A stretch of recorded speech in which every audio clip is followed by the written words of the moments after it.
Greetings students, welcome to commerce classes. और आज हमारा जो टॉपिक है वो है understanding balances of cash book and passbook and their transactions. क्योंकि हमने जो टॉपिक शुरू किया है वो है बैंक रिकंसिलिएशन स्टेटमेंट, मतलब हमें कैश बुक और पासबुक के बैलेंसेस को मैच कराना है कि हमारी कैश बुक में जो डिफरेंस आ रहा है, जो बैलेंस आ रहा है और जो पासबुक में बैलेंस आ रहा है वो अलग क्यों है, तो उनको कैसे मैच किया जाए। सो जो डिफरेंस है उनकी ट्रांजैक्शंस को आइडेंटिफाई करके आप एडजस्ट करके बैलेंसेस को मैच करते हो। So before we start with the matching, उससे पहले हमें ये पता होना चाहिए कि कैश बुक और पासबुक के बैलेंसेस होते कैसे हैं और ये किस तरह से इसमें ट्रांजैक्शंस की पोस्टिंग होती है। सबसे पहले हमें क्या समझना है, नंबर 1 कैश बुक।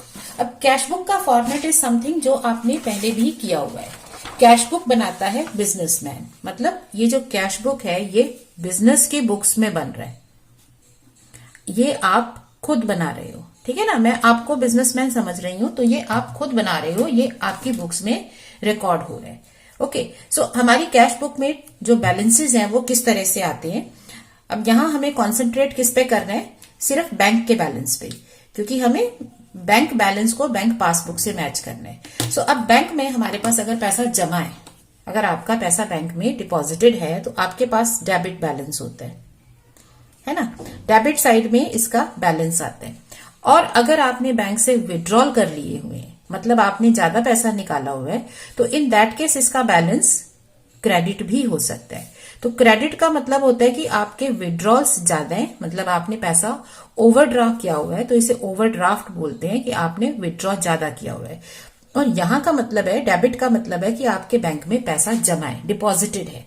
तो आई विल अप्रिशिएट अगर आप डेबिट और क्रेडिट की लैंग्वेज को समझें, क्योंकि डेबिट और क्रेडिट से बीआरएस बनाना बहुत आसान हो जाता है। एक मैजिक रूल है, डायरेक्ट आप डेबिट और क्रेडिट से सीधे बीआरएस बनाते हैं। उसमें इनका इनहेरेंट जो नेचर है ना कैश बुक और पासबुक का, वो हमें हेल्प करता है, तो ज्यादा हमें सोचना नहीं पड़ता है। अगर आप अपनी बुक्स देखोगे ना, आपके पास 4 तरह की स्टेटमेंट्स बताई हैं कि अगर कैश बुक से शुरू कर रहे हैं, डेबिट बैलेंस है, क्रेडिट बैलेंस है, तो ऐसे प्लस माइनस करेंगे।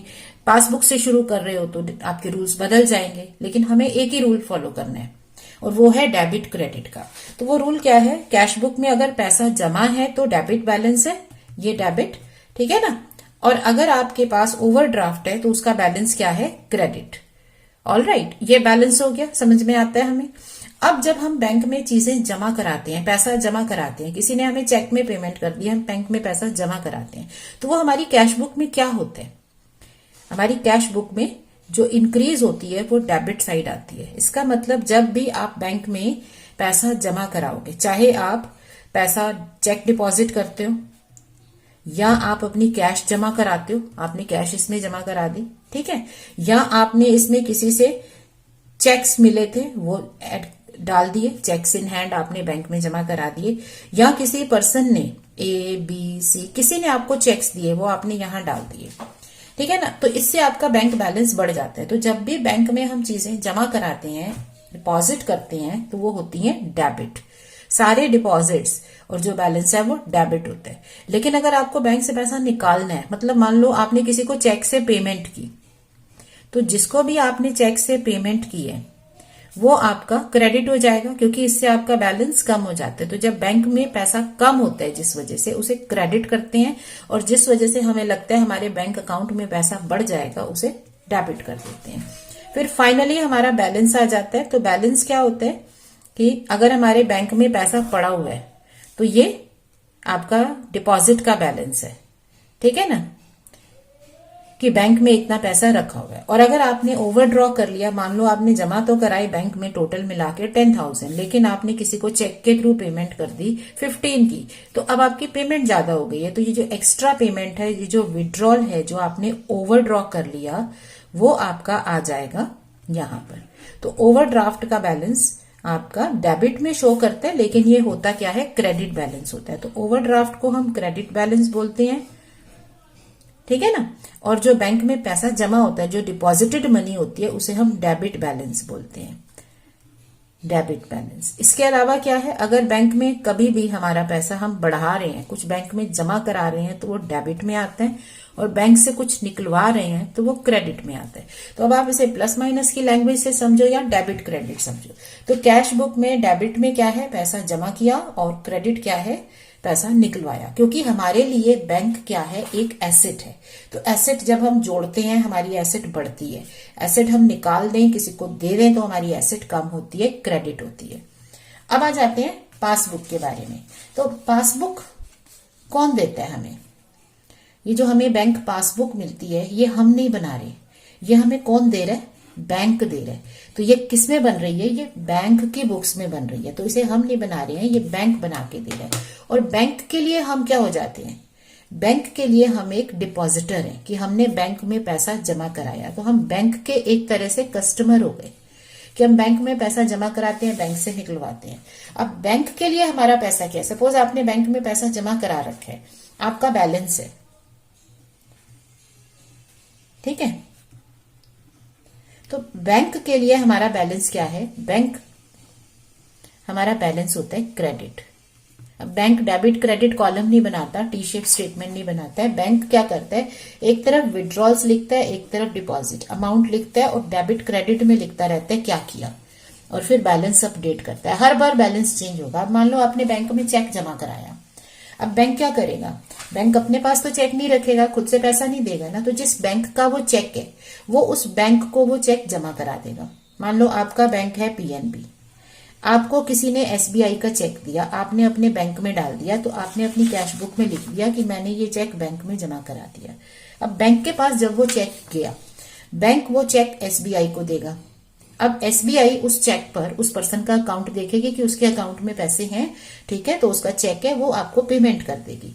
अब जब बैंक को पैसा मिलेगा, डिपॉजिट बैंक कब करेगा, जब बैंक को चेक पर पैसा रियलाइज होगा, तो वो बैंक आपके अकाउंट में पैसा डाल देगा, ठीक है ना। जो भी आपके चेक्स जो हैं डिपॉजिट हुए हैं, जब वो क्लियर हो जाएंगे तो बैंक आपके अकाउंट में पैसा लिख देगा। बैंक पहले नहीं लिखेगा, खुद से कैसे लिख दे, तो ये हो जाता है क्रेडिट।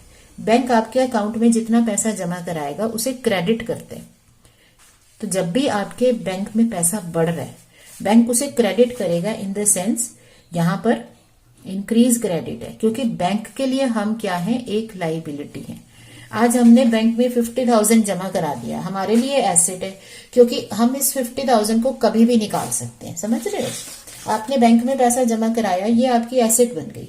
लेकिन बैंक के लिए क्या है, अब आप बैंक की जगह खड़े होकर सोचो, तो बैंक को जब 50,000 आपसे मिला, बैंक ने उसे अकाउंट में लिखना है, आपकी पासबुक में लिखना है। लेकिन बैंक के लिए तो ये लाइबिलिटी है ना, ये हमारे लिए एसेट है, लेकिन बैंक के लिए हम क्या है, एक लाइबिलिटी है। तो बैंक, ये जो बैलेंस हमारा यहाँ पर डेबिट में रिफ्लेक्ट कर रहा है, बैंक के लिए वो बैलेंस कहाँ चला जाएगा, वो क्रेडिट में रिफ्लेक्ट करेगा, क्योंकि बैंक हमें लाइबिलिटी मानता है। हम जब भी चाहेंगे उसके पास जाएंगे, बैंक को हमें पैसा देना पड़ेगा, समझ रहे हो। तो ये दोनों अकाउंट्स का नेचर क्या है, बिल्कुल इक्वल एंड ऑपोजिट हो। जब आप ये कहते हो मैंने बैंक में पैसा जमा कराया तो मेरी एसेट बढ़ गई, बैंक ये कहता है कस्टमर ने पैसा डाल दिया तो अब मेरी लाइबिलिटी बढ़ गई, मुझे ये पे करना पड़ेगा जब भी वो मांगेगा, ठीक है ना। अब जब भी आपके अकाउंट में पैसा आएगा वो क्रेडिट करेगा। तो हमारी पासबुक में क्या होता है, जब भी इंक्रीज होता है हमारा पैसा, बैंक क्रेडिट करता है। आप याद रखो, आप ये मत बोलो कि ये क्रेडिट हुआ, आप बोलोगे बैंक क्रेडिट करेगा, उससे गलती नहीं होगी। क्योंकि बैंक जब बोल दोगे ना, तो अब आप बैंक की जगह सोचोगे कि बैंक क्या कहेगा कि ये और देना पड़ेगा। आपने चेक जमा कराया, बैंक ने एसबीआई से तो पैसा निकाल दिया, अब अकाउंट में डाल दिया, अब आप जब चाहो इसको निकलवा सकते हो। तो उसकी लाइबिलिटी, बैंक के लिए तो आपकी लाइबिलिटी बढ़ गई ना, वो जब चाहे आप पैसा मांगोगे बैंक को देना पड़ेगा, वो क्रेडिट करते हैं। तो जब भी हमारे पैसा बैंक में बढ़ता है तो बैंक उसको क्रेडिट करते हैं। अब मान लो आपने कोई बैंक ड्राफ्ट बनवाया, किसी पर्सन को पेमेंट करनी थी, उसने कहा बैंक ड्राफ्ट से पेमेंट कर दो। आपने बैंक ड्राफ्ट बनवाया 10,000 का, और उस पे बैंक ने अपने चार्जेस भी ले लिए, सपोज 100 रुपीज। अब क्या होगा, ये आपका पैसा क्या हो रहा है, क्या आपका पैसा बैंक में बढ़ रहा है, नहीं। आप तो निकलवा रहे हो ना कि मेरे को इतना ड्राफ्ट बना के दे दो, और ये एक्सपेंस भी हो गया, अब ये निकलवा लिया। तो बैंक क्या कहेगा, क्योंकि ये पैसा आपने निकाल दिया तो आपके पैसे कम हो गए, तो वो डेबिट कर देगा। अब बिल्कुल ऑपोजिट जाएगा, बैंक कर रहा है, पासबुक का मतलब बैंक काम कर रहा है, तो बैंक जब भी पैसा निकलवाओगे बैंक डेबिट करेगा। अब क्या करेगा, वो यहाँ पे बैलेंस कम कर देगा। मान लो यहाँ पे 50,000 का बैलेंस है, ये आपने निकाल लिया, तो अब वो कहेगा अब आपका इतना बैलेंस बच गया। अच्छा, इसके बाद चेक्स के अलावा क्या है, टाइम टू टाइम बैंक हमें इंटरेस्ट देता है, क्योंकि हम बैंक में पैसा जमा करा रहे हैं और जब तक हम पैसा मांग नहीं रहे हैं, वो पैसा बैंक के पास है, उसको वो बैंक यूज करता है लोन देने में या और काम करने में।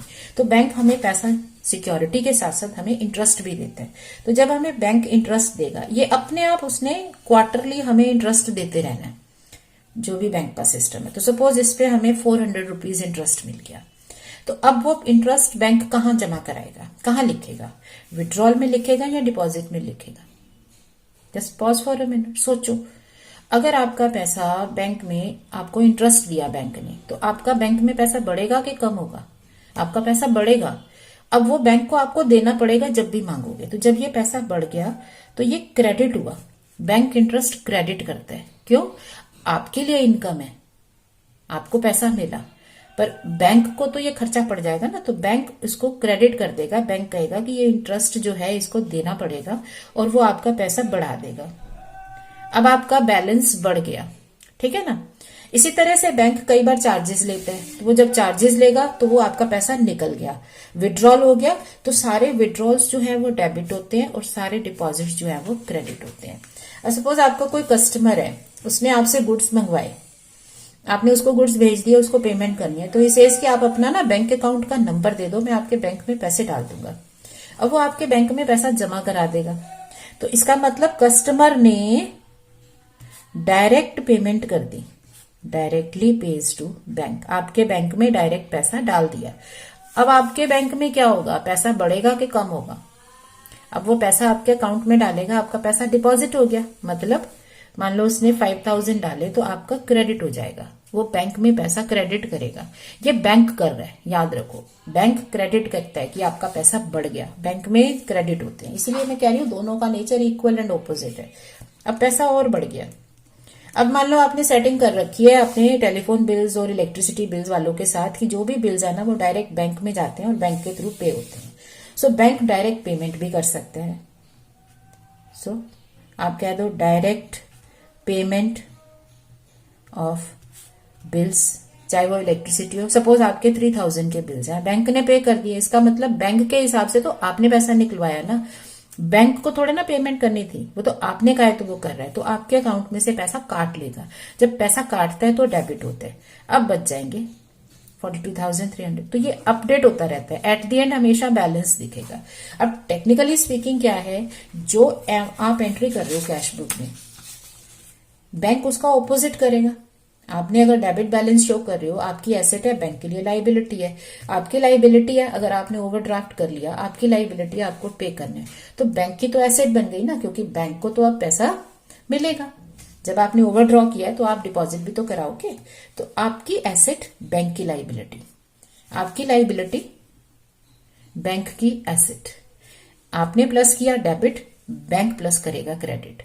आप पैसा निकलवाओगे क्रेडिट, बैंक पैसा निकालेगा मतलब आपके अकाउंट से डेबिट में। तो ये इक्वल एंड ऑपोजिट का रिलेशन होता है इन दोनों का। सो हम क्या कह सकते हैं कि इनके बैलेंसेस जो हैं, कैश बुक क्या, बैंक कॉलम, ठीक है ना। दूसरी तरफ आपके पास क्या है, पासबुक, जिसे हम बैंक स्टेटमेंट भी बोलते हैं। आजकल अब सब कंप्यूटराइज सिस्टम्स हैं, तो बैंक स्टेटमेंट दे देता है, आप बैंक में लॉगिन करके अपनी स्टेटमेंट निकाल सकते हो, ठीक है। तो अब आपके जो बैलेंसेस हैं, बैलेंस का मतलब आपका पैसा जमा है, आपने पैसा जमा कराया हुआ है, डिपॉजिट है आपका वहां पर, तो आपकी बुक्स में तो वो डेबिट बैलेंस है, ठीक है ना, आपका पैसा जमा है। लेकिन बैंक की बुक्स में वो क्रेडिट बैलेंस है, उसको तो ये उल्टा पड़ रहा है, ठीक है ना। अब इसकी जगह पे ओवरड्राफ्ट भी हो सकता था। अगर आपने बैंक से पैसा ज्यादा निकलवाया हुआ है तो आपकी लाइबिलिटी बन गया, क्रेडिट बैलेंस है, बट बैंक के लिए क्या है, एसेट बन गया, तो बैंक की एसेट होती है डेबिट बैलेंस। आप खुद को बिजनेसमैन की जगह सोचो और बैंक को सोचो कि वो अनदर पर्सन है, तो उसके लिए क्या है, उसके हिसाब से सोचोगे तो वो कहेगा कि इसने ज्यादा पैसा निकलवाया था, इसे जमा कराना है, तो आप उसको एसेट लगेगी कि पैसा आएगा, है ना। तो ओवरड्राफ्ट आपके लिए लाइबिलिटी है, बैंक के लिए एसेट है। बट पैसा जमा कराया हो तो आपकी एसेट है, बैंक के लिए लाइबिलिटी है। और क्योंकि ये इक्वल एंड ऑपोजिट रिलेशन है, जैसे अगर आपको रवि को 2000 रुपीज देने हैं तो रवि कहेगा मुझे 2000 लेने हैं, है ना। तो उसके लिए एसेट, आपके लिए लाइबिलिटी। तो ये बिल्कुल ऑपोजिट रिलेशन होता है, डेबिट एंड क्रेडिट। उल्टा, ये डेबिट बोलेगा वो उल्टा जाएगा। ये दोनों हमेशा रिवर्स डायरेक्शन में ही मूव करेंगे, ये कभी इकट्ठे एक जैसे डेबिट या एक जैसे क्रेडिट नहीं होंगे। जो ये बोल रहा है वो उसका बिल्कुल उल्टा करेगा। और यही नेचर है जो हमें बीआरएस बनाने में हेल्प कर देता है बहुत इजीली। आप लॉजिकली भी उसी वैल्यू पे पहुंचोगे कि क्या करें, प्लस करें, माइनस करें, डेबिट करें, क्रेडिट करें। लेकिन आप इनके ऑपोजिट नेचर को समझ लो तो आप इजीली इसको सॉल्व कर सकते हो क्वेश्चंस को। अच्छा, अब आ जाते हैं दूसरी चीज, ट्रांजैक्शंस। अब ट्रांजैक्शंस जो होती हैं, अब ये देखना पड़ेगा कौन ट्रांजैक्शन कर रहा है। तो अगर किसी ट्रांजैक्शन से इंक्रीज हो रहा है बैलेंस, पैसा बढ़ गया बैंक में, तो आप डेबिट करोगे, भाई मेरा पैसा बढ़ गया। लेकिन बैंक उसको क्रेडिट करेगा क्योंकि बैंक के लिए लाइबिलिटी इंक्रीज हुई है। अब बैंक को तो और देना पड़ जाएगा ना, तो बैंक के लिए लाइबिलिटी बढ़ी है, आपके लिए एसेट बढ़ी है, आप डेबिट करोगे, बैंक क्रेडिट करेगा। और अगर आप पैसा निकलवाते हो, आपका बैलेंस कम होता है, किसी ट्रांजेक्शन की वजह से पैसा कम हो रहा है, तो आप क्रेडिट कर दोगे कि भाई मेरी एसेट कम हो गई। बैंक डेबिट करेगा, बैंक कहेगा लाइबिलिटी कम हो गई तो मैं डेबिट करता हूँ। ये इनका इनहेरेंट नेचर है और यही नेचर है जो हमें हेल्प करता है बीआरएस बनाने में। तो जब हम बीआरएस बैंक रिकंसिलिएशन स्टेटमेंट बनाते हैं तो हम क्या करते हैं, ये फॉर्मेट है ना, इसमें हम डेबिट और क्रेडिट लिखते हैं। सबसे पहले हम बैलेंस लिखेंगे। तो जो बैलेंस गिवन है, मान लो आपको कैश बुक का दिया हुआ है या आपको पासबुक का बैलेंस दिया है, तो जिसका भी बैलेंस दे रखा है उसको लिख दो। आप डेबिट दिया है तो डेबिट लिखो, क्रेडिट दिया है तो क्रेडिट। बैलेंस को समझो, आई ऑलवेज अप्रिशिएट जब आप चीजों को समझ के लिखते हैं। तो आप बैलेंस को समझो कि ये क्या है और उस पर्सन के अकॉर्डिंगली लिखना है। आपने ये नहीं लिखना कि ये मैं बिजनेस के लिए बना रहा हूं। अब आप बिल्कुल अलग सोचो, आप ये सोचो ये दो चीजें हैं, इनसे अलग हो जाओ, मुझे इन दोनों को मैच करना है। तो जिसके बारे में पढ़ रहे हो उसके पॉइंट ऑफ व्यू को सोचो। तो अगर कैश बुक है तो बिजनेस के पॉइंट ऑफ व्यू से सोचो, पासबुक है तो बैंक के पॉइंट ऑफ व्यू से सोचो और उसके अकॉर्डिंगली आप लिखोगे। ठीक है, उसका पॉइंट ऑफ व्यू बहुत जरूरी है। आप मैच करने बैठे हो, आप किसी के साइड नहीं ले सकते। आप अपने आप को बिजनेसमैन या सिर्फ बैंक मान के नहीं करोगे। आप अब यहाँ पर न्यूट्रल पर्सन हो, आपको दोनों चीजें मिल गई। आप ये सोचो आप अलग हो, मीडिएटर हो।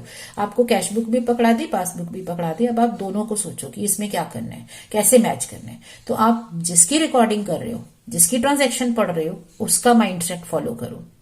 जिसकी ट्रांजैक्शन है उसको फॉलो करोगे, दूसरे को नहीं, फिर कभी गलती नहीं होगी। तो जब कैश बुक का बैलेंस लिखना है ना, तो कैश बुक बनाता है बिजनेसमैन।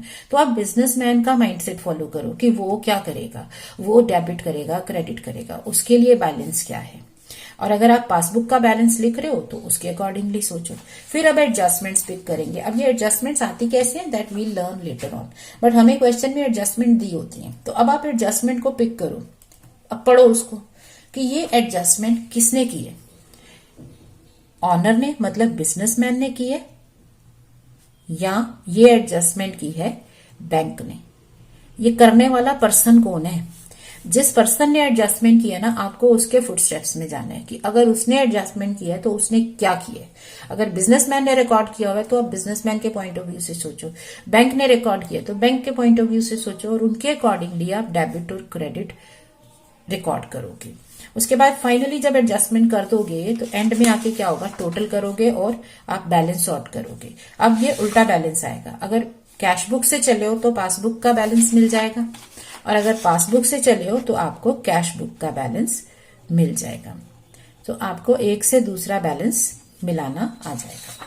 हाँ, अब नेक्स्ट चीज क्या आ जाती है कि हमें एडजस्टमेंट्स लेनी कैसे हैं। जब ये हम कह रहे हैं कि दोनों अकाउंट्स इक्वल एंड ऑपोजिट है, भाई आपने पैसा जमा कराया, बैंक ने आपके अकाउंट में डाल दिया, आपने पैसा निकलवाया, चेक दिया किसी को, बैंक उसको क्रेडिट कर देगा, यहाँ पे डेबिट कर देगा। तो फिर डिफरेंस क्यों आता है। डिफरेंस आता है कई रीजन से। इसमें से सबसे पहला जो रीजन है वो है टाइम का डिफरेंस। अब टाइम का डिफरेंस क्या है, मान लो आपने चेक डिपॉजिट किया आज, सपोज ये है 10 अप्रैल, आपने आज जमा कराया, बैंक में चला गया। अब बैंक शाम को सारे चेक्स को सॉर्ट करता है। बैंक एक एक चेक उठा के सब बैंक्स के साथ डील नहीं करता, बैंक को तो टोटल में देखना है। अब एंड में आके बैंक अगर with in the bank transaction है, मतलब आपका चेक जिस बैंक में आपने डाला है और देने वाले पर्सन का बैंक सेम है, अपने ही बैंक का चेक आ गया, भी आपके ही बैंक में दो पर्सन थे, एक ने दूसरे को चेक दिया, तो आप उसी दिन एडजस्टमेंट कर दोगे। अगर आपको दूसरे बैंक से डील करना है तो बैंक क्या करेगा, अब उस बैंक से कनेक्ट करेगा। आपने पीएनबी में चेक डाला एसबीआई का, अब एसबीआई को चेक मिल गया, अब वो चेक एसबीआई के पास जाएगा, एसबीआई वाला उस चेक को चेक देखेगा कि ये किस पर्सन का अकाउंट है, उसके अकाउंट में पैसे हैं तो फिर वो आपको डाल देगा, फिर वो चेक क्लियर होगा, आपको पैसा मिलेगा। तो ये जो है ना, यहाँ पे टाइम लग सकता है। तो आपने हो सकता है चेक 10 अप्रैल को डाला है, लेकिन इसमें 2-3 दिन लग सकते हैं। मे बी आपका 13 अप्रैल को चेक क्लियर हुआ, आपके पास पैसा आ गया। दूसरा इसका क्या है, मान लो आपने किसी को चेक पेमेंट की, अब आपको कोई चेक पेमेंट करता है तो क्या आप उसी मिनट भागते जाते हो बैंक में जमा कराने के लिए? अब ये बिजनेसमैन के हिसाब से सोचो, तो वो क्या करता है, at the end of the day और at the end of the week वो सारे चेक्स को कलेक्ट करता है और फिर वो बैंक में डाल देता है पेमेंट के लिए। तो जब आपने किसी पर्सन को चेक दिया, और हो सकता है चेक आपने बाय पोस्ट भेजा है, तो इन दैट केस तो और भी टाइम लगेगा, ट्रैवल टाइम है ना। तो जब आपने चेक दिया और जब वो चेक एक्चुअली बैंक में प्रेजेंट हुआ, सामने वाला पर्सन चेक बैंक में जमा करा रहा है और वो चेक निकाल रहा है, तो इन दोनों चीजों में टाइम लग सकता है। सो ये एक डिफरेंस जो है ये आ जाता है टाइम गैप की वजह से। तो डिफरेंसेस का पहला रीजन, जो सबसे इंपॉर्टेंट रीजन है, वो है टाइमिंग का डिफरेंस है। आपकी कैशबुक की रिकॉर्डिंग इंस्टेंट है, लेकिन पासबुक की रिकॉर्डिंग डिपेंड कर रही है सामने वाले पर्सन पे। तो क्या है, चेक डिपॉजिटेड इन बैंक, आपने बैंक में चेक डिपॉजिट कर दिया बट अभी क्लियर नहीं हुआ, मतलब जिस डेट को आप अपने अकाउंट्स के बैलेंसेस चेक कर रहे हो वो तब तक चेक क्लियर ही नहीं हुआ। मतलब आपने मान लो आपका अकाउंटिंग ईयर एंड होता है 31 मार्च को, आपने 30 मार्च को चेक डाला, अब उसकी क्लियरेंस हो रही है अप्रैल में कहीं जाके, तो मार्च एंड तक आपकी कैश बुक में ये पैसा यहां आ गया, आपने मान लो 2000 का चेक जमा करा दिया, लेकिन क्योंकि बैंक में क्लियर हुआ नहीं तो यहां नहीं आया, तो आपने क्या किया, आपने अपना बैलेंस डेबिट कर दिया, आपका पैसा बढ़ गया लेकिन बैंक में नहीं बढ़ा, तो अब दोनों में डिफरेंस आएगा। यहां जब आप मैच करोगे आपका 2000 मोर बैलेंस आएगा एज कंपेयर टू दिस। तो इसकी वजह से क्या होता है, हमारी जो कैश बुक का बैलेंस है वो ज्यादा हो जाता है पासबुक के बैलेंस से, कैश बुक ज्यादा दिखाएगी पासबुक से। दूसरा क्या है, चेक्स इश्यूड, इसका बिल्कुल उल्टा केस है, चेक इश्यू हुए बट नॉट येट प्रेजेंटेड, लेकिन अभी प्रेजेंट ही नहीं हुए फॉर पेमेंट, पेमेंट नहीं आ रही है। मतलब आपने जैसे मान लो मोहन को चेक दिया से 5000 का, आपने मोहन को चेक दिया, आप यहां लिख दोगे मोहन के अकाउंट में 5000 मैंने तुम्हें चेक दे दिया। अब मोहन का काम है ना, इस चेक को वो बैंक में लेके जाएगा, डिपॉजिट करेगा, फिर उसका बैंक वाला उस चेक को आपके बैंक के पास लेके आएगा क्लियरेंस के लिए, और फिर आपके अकाउंट से पैसा कटेगा। तो इसमें 2-3 दिन लग जाते हैं, सिस्टम है। तो मान लो ये आपने दिया 31 मार्च को, उस चेक को लेके गया, फिर उसने जमा कराया, फिर आपके चेक क्लियर हुआ, तो चेक क्लियर आपका मान लीजिए हो रहा है अप्रैल में 3rd, 4th, 5th अप्रैल। तो जब आप 31 मार्च का यहाँ पे बैलेंस चेक कर रहे हो, जब आप बैलेंस स्टेटमेंट लेके आ रहे हो, तो यहाँ पे वो चेक रिफ्लेक्ट नहीं करेगा। जो आपके डेबिट्स है ना वो यहाँ क्रेडिट में रिफ्लेक्ट होने चाहिए, और जो क्रेडिट्स हैं आपके वो यहाँ डेबिट में रिफ्लेक्ट होने चाहिए, ठीक है ना। लेकिन वो रिफ्लेक्ट नहीं करेगा तो बैलेंस नहीं आएगा, तो अब आपका बैलेंस अलग हो जाएगा।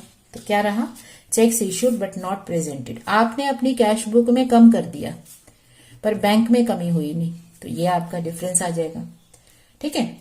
इससे कैश बुक का बैलेंस कम होगा क्योंकि ये आप कर चुके हो। नेक्स्ट सेट ऑफ डिफरेंसेस क्या होते हैं, these are due to the transactions recorded by the bank. कई ट्रांजेक्शंस ऐसी होती हैं जो बैंक तो रिकॉर्ड कर लेता है लेकिन आपने अभी रिकॉर्ड नहीं की है, जैसे बैंक इंटरेस्ट, बैंक ने आपको इंटरेस्ट दिया, इसका मतलब इंटरेस्ट क्रेडिटेड, क्योंकि बैंक दे रहा है ना, तो बैंक तो क्रेडिट करता है, बैंक जब हमें पैसा देता है तो क्रेडिट करता है, तो ये बैंक ने दे दिया, तो इसमें क्या होगा, पासबुक में बैलेंस ज्यादा होगा, कैश बुक में कम होगा। अच्छा, या फिर बैंक चार्जेस, बैंक ने कुछ चार्जेस ले लिए,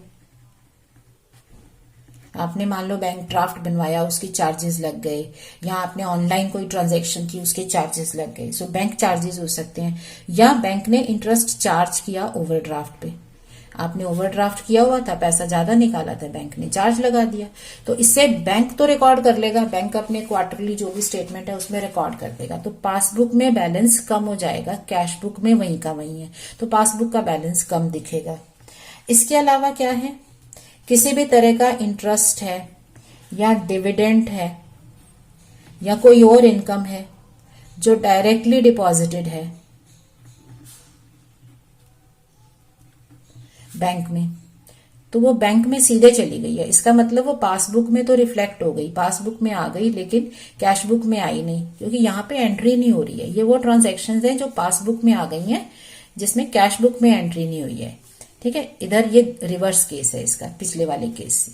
अब पासबुक में बैलेंस बढ़ जाएगा। जैसे मान लो आपने इनकम टैक्स का रिटर्न फाइल किया, आपका रिफंड आ रहा था 2000 का, उसमें बैंक अकाउंट मांग लेते हैं, तो वो बैंक में आ गया, बैंक में तो सीधे क्रेडिट हो जाएगा, वो पैसा डाल देंगे, बैंक में पैसा बढ़ गया। आपको तो नहीं पता ना कब आया, आप तो जब पासबुक देखोगे तो चेक करोगे, अच्छा मेरा रिफंड आ गया, तो आपका पासबुक का बैलेंस बढ़ जाएगा। तो किसी भी तरह की इंटरेस्ट हो, डिविडेंड हो, कोई भी इनकम जो बैंक में डायरेक्ट चली जाती है, आपने शेयर खरीदे हुए हैं और आपने कंपनी को अपना बैंक अकाउंट दे रखा है कि यहाँ पैसा डालते रहना, उसमें आ जाएगा, तो आपका पैसा बढ़ता जाएगा पासबुक में। लेकिन कैश बुक में तो तब आएगा ना जब आप उसको नोट करोगे।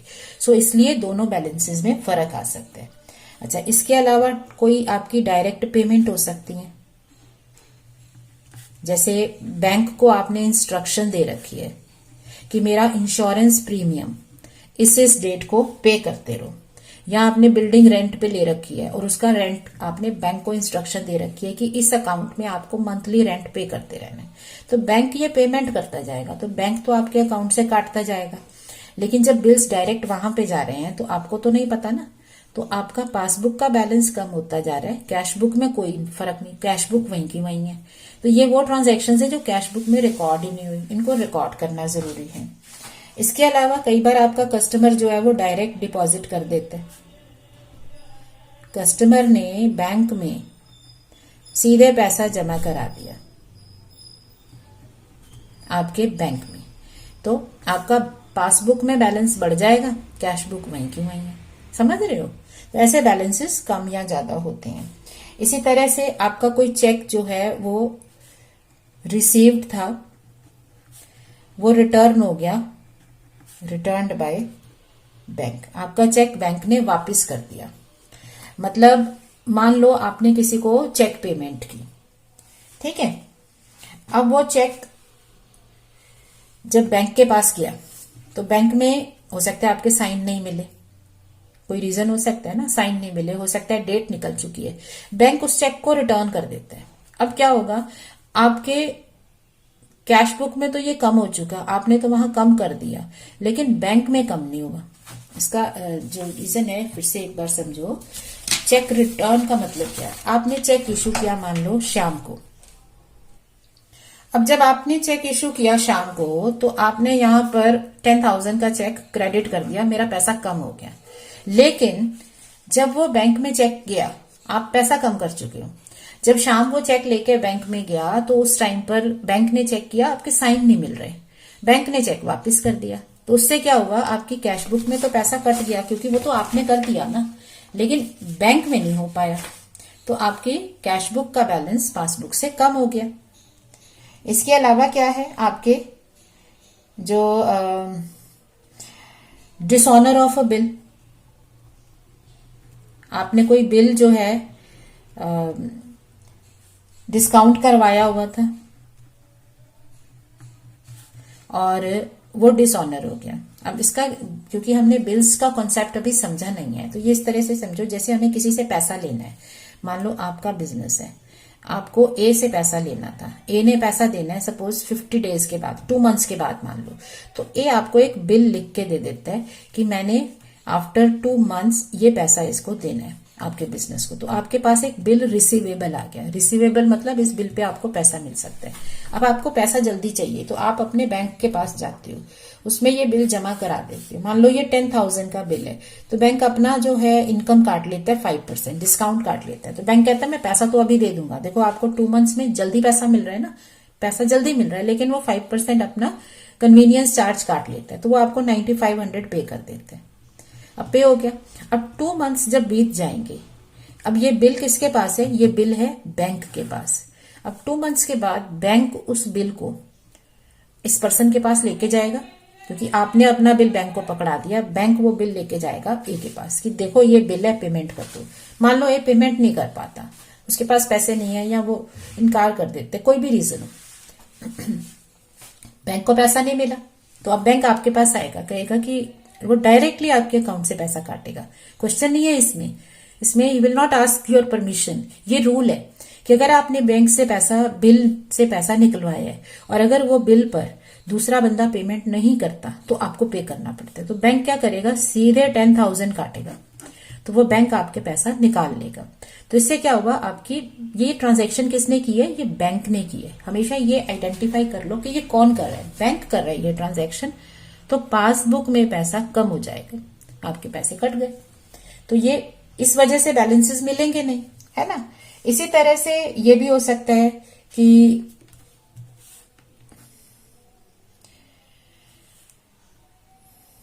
Bill receivables directly collected and realised by bank. आपको बिल मिला, जैसे इस केस में आपको ए ने बिल लिख के दिया, आपके पास बिल रिसीवेबल आ गया, वो 90 डेज का बिल है, मान लो 90 डेज बाद रियलाइज होना है।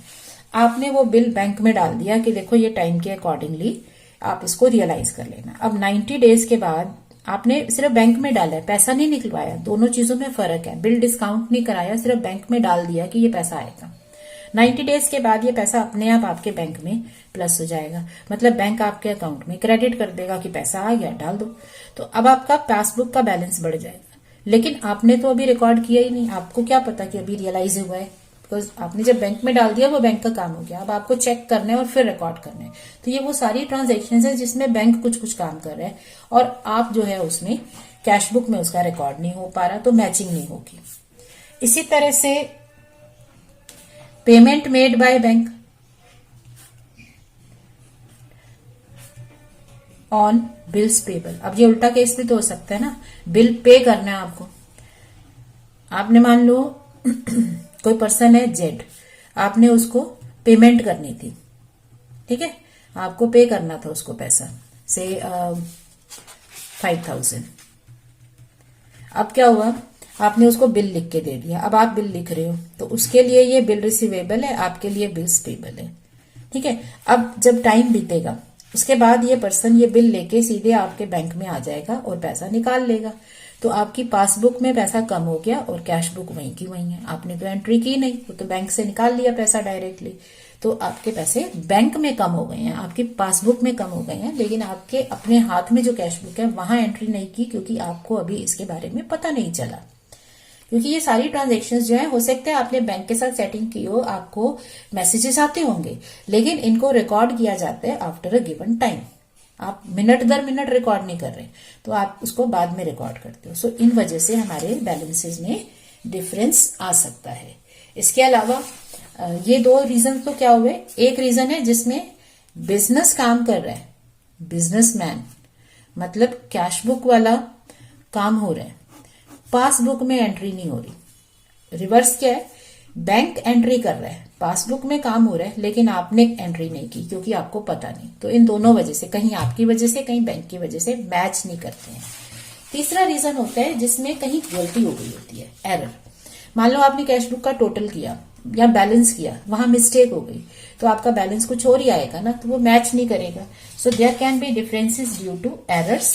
अब ये एरर बैंक भी कर सकता है, आप भी कर सकते हो। बैंक कैसे कर सकता है? मान लो बैंक में कोई मिस्टर रवि का चेक आया क्लियर होने के लिए, तो उन्होंने रवि के अकाउंट में पैसा डाल दिया। मान लो आपका नाम भी रवि है और दोनों का नाम सेम है, अकाउंट नंबर गलत अलग अलग है, बट बैंक ने जब बाय नेम सिलेक्ट किया, जल्दी में आपके अकाउंट में पैसा डाल दिया, तो वो मिस्टेक हो गई ना। तो इसलिए हमारे पास एरर्स कौन कौन सी हो सकती हैं? रॉन्ग बैलेंस कैरिड फॉरवर्ड, या तो बैलेंस ही हमने गलत लिख दिया, पिछले साल के अकाउंट से जब हमने बैलेंस डाला, मान लो 10,000 बैलेंस था, आप यहां लिखते हुए 0 की गलती कर गए, 1,000 लिख दिया तो वो 9,000 का डिफरेंस तो क्रिएट होगा ना। अब ये गलती बैंक भी कर सकता है, आप भी कर सकते हो। इसके अलावा क्या है, बैंक कॉलम और बैलेंस ओवर और अंडर कास्टेड, मतलब टोटलिंग, कास्टिंग का मतलब होता है टोटलिंग। आप जब कैश बुक बना रहे थे उसके टोटल में गलती कर दी, तो अंडर कास्टिंग ओवर कास्टिंग की वजह से हो गई। तीसरा है ट्रांजैक्शंस एंटर्ड ट्वाइस, 2 बार आपने लिख दिया, आपको एक चेक डिपॉजिट किया बैंक में, आपने उसको 2 बार लिख दिया गलती से, तो वो मिस्टेक है। तीसरा है ट्रांजैक्शन नॉट रिकॉर्डेड, कोई ट्रांजैक्शन रिकॉर्ड ही करना भूल गए, ओमिशन जिसे बोलते हैं, ये होती है ओमिशन, भूल जाना, तो भूलने की गलती हो गई। इसके अलावा क्या है, रॉन्ग डेबिट और क्रेडिट बाय बैंक, अब बैंक ने गलत अमाउंट डेबिट या क्रेडिट कर दिया, बैंक के पास चेक आया क्लियर होने के लिए से राहुल का, आपका नाम भी सेम है, अब अकाउंट नंबर अलग था लेकिन बैंक ने गलती से आपके अकाउंट से निकाल दिया, तो ये गलती हो गई ना, ठीक है ना।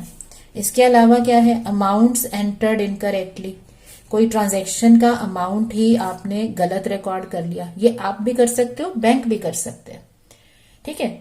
So amount entered incorrectly. इसके अलावा क्या हो सकता है, अब ओमिशन में क्या होता है, ट्रांजैक्शन ओमिट हो जाती है, जैसे ओमिशन है, ट्रांजैक्शन रिकॉर्ड ही नहीं की, इसमें क्या आ जाता है, जैसे मान लो चेक डिपॉजिट किया